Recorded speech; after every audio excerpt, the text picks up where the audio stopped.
Attendez. Je vais essayer de faire ça mieux. Bonjour à tous et bienvenue sur le channel. On se retrouve aujourd'hui pour parler des palettes express et faire un bilan. Alors, si vous n'êtes pas familier avec l'idée, depuis la fin de l'année dernière, j'ai décidé de faire un palette express, c'est-à-dire tester toutes les palettes vieilles ou de vieilles à très nouvelles sur ma chaîne à titre assez régulier.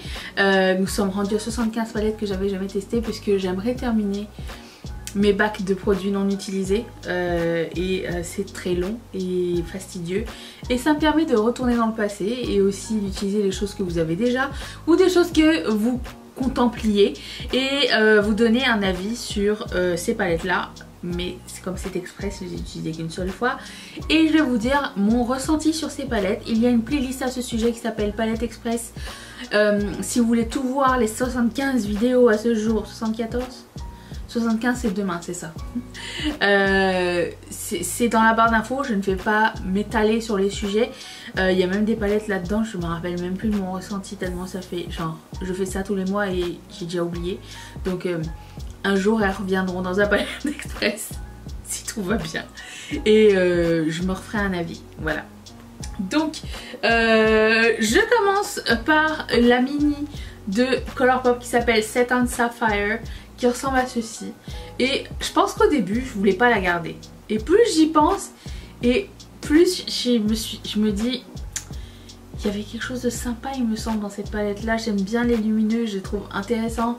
C'est une espèce de bleu un peu sale mais je me rappelle plus d'un mois à l'autre, je me rappelle plus. Est-ce que ça s'était bien passé avec les mats? Il me semble que oui. Et j'aime beaucoup les bleus marines, je trouve qu'on en trouve pas assez. Et celui-ci c'est un duochrome bleu marine à bleu turquoise que je trouve assez sympa. Donc je vais le garder et on verra dans le futur. Ensuite, une autre palette de Colourpop qui s'appelle The Bold and the Aries. Et il me semble que j'ai adoré cette Color Story là. C'est mon style de Color Story. Si la qualité était... Il me semble que si j'avais une mauvaise expérience, je m'en serais souvenu. Des fois il y a des palettes qui sont juste comme... Mais il y a des fois des palettes qui te marquent pour une raison ou pour une autre. Et pour le coup, je sais que j'aime beaucoup cette Color Story là. Et du coup je vais garder ça. Ok. Ça par contre je ne vais pas le garder. Ça, il me semble que je me rappelle très bien. C'est une palette comme ça avec il y a un quad, des paillettes que je vais pas mettre et trois couleurs intéressantes somme toute, mais pas les couleurs qui vont me manquer si je ne les possède plus. Donc ça, c'est non, je vais pas garder cette palette là de chez Juvia's Place. Ensuite, The Sweet Pinks by Juvia's. Regardez-moi ça, cette beauté. Oh, je pense que j'ai oublié d'en parler le mois dernier. Elle était restée au fond d'un truc et voilà. J'adore cette Color Story. Elle est sublime. Il y a des roses orangés, il y a des roses roses. Et bon, en ce qui concerne l'intensité, on peut travailler l'intensité avec celle-ci, mais celui-ci, il n'a pas d'intensité. Ça n'est pas grave. J'aime toutes ces couleurs-là. Elles sont trop belles. Et pour le coup, je garde cette palette-là. Elle est trop jolie. Ensuite... Natasha Denona, la Zendo palette, pouvez-vous croire que je l'ai jamais utilisée.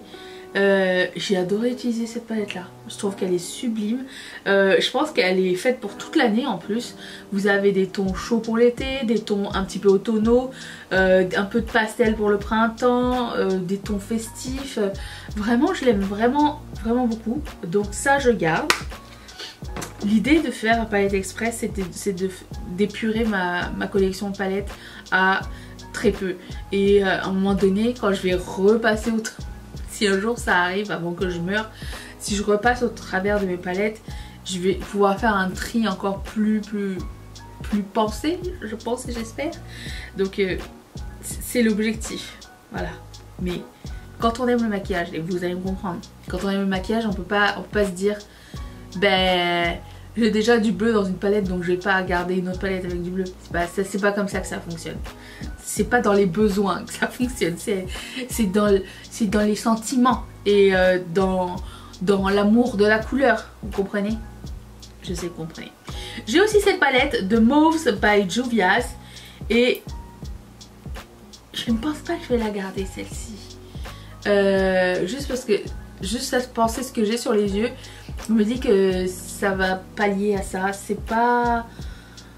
Il y a juste une couleur qui me fait vibrer et c'est celle-ci. Et je pense que je l'ai déjà dans d'autres palettes. Il n'y a pas de raison pour que je garde celle-là. C'est des tons mauves. Alors, il me semble que j'avais réussi à faire un truc assez sympa quand même. Mais pas au point de garder ça. Non. Et d'autant plus, je pense pas que ce soit la même texture et la même qualité, même si c'était sorti quasiment en même temps. J'ai l'impression que les lumineux dans cette palette-là sont bien plus crémeux et riches que dans celle-ci. Voilà. Donc ça, non. Ensuite, The Jewels and Gem palette de Odenzai. Odenzai ne se trompe jamais. Il me semble que j'ai très rarement mis des palettes de Odenzai dans un déclutter. Si, les anciennes. Une que j'avais pas aimée. Mais c'est une vieille, une des premières palettes. C'est sublime, c'est ce qu'on veut, c'est ça. On veut des mats, on veut des couleurs irisées, métalliques, mais aussi des fards à effet pour pouvoir ambiancer une palette. C'est exactement ce qu'on recherche aujourd'hui. Donc ça, 10 sur 10. Je garde aussi. Ensuite, Scooby-Dooby-Doo. Et Glamlight avec le miroir, c'est d'une lourde. Le miroir et le truc. Ça va, c'est très lourd. J'aime beaucoup la qualité Glamlight. La Color Story est magnifique et la qualité est magnifique. Et j'aime pas Scooby-Doo par contre. Mais j'aime bien cette palette. Je la trouve très jolie. Moi, quand il y a ces couleurs là ensemble, ça et ça me parle. Vous voyez, comme par exemple il y a du blanc, noir, bleu, jaune et rouge, je déteste. Mais quand ces couleurs là sont ensemble dans une palette, je suis tout de suite attirée. Donc je garde.